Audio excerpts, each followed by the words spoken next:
So today I'm going to be talking about something that is called dysphoria.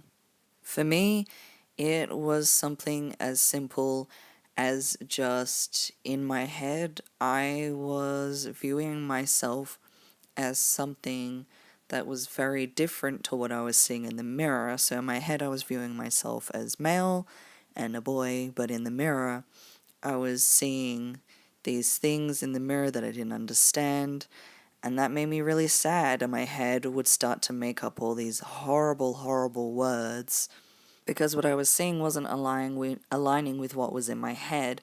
And so anytime I saw any hips or curves or anything on my chest, it made me feel ugly, it made me feel fat, it made me feel disgusting because I didn't understand the person standing in front of the mirror. I just thought I was overweight, and that led to a lot of other problems.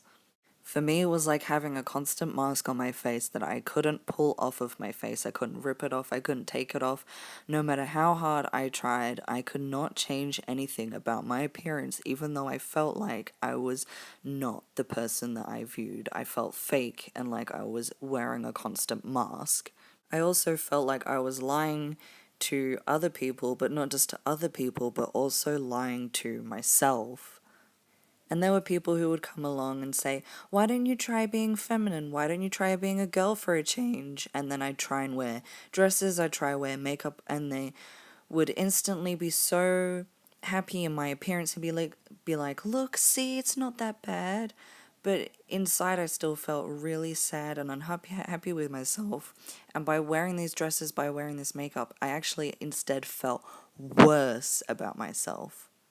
So I started to do something different and wear a typical boy's clothing. I would bind down my chest to make it a lot more flatter.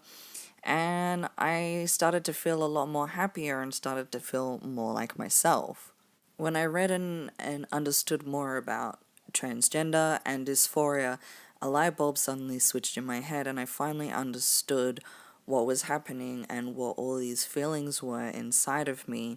And so I decided to medically transition, and slowly as I medically transition, I'm starting to get a jawline, I'm starting to get facial hair, and when I look in the mirror, I'm starting to look and see more and more like myself. I'm no longer wearing a mask, I'm no longer doing things for other people or to please other people just because they think that I should look and sound and behave differently.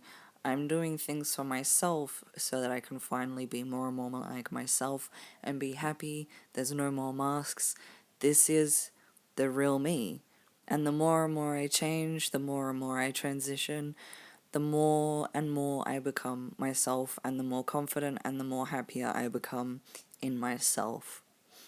Thank you for listening and understanding my story. This is how I experience dysphoria. Everybody else's dysphoria is different, but at least you get a sneak peek into what it is like to have dysphoria.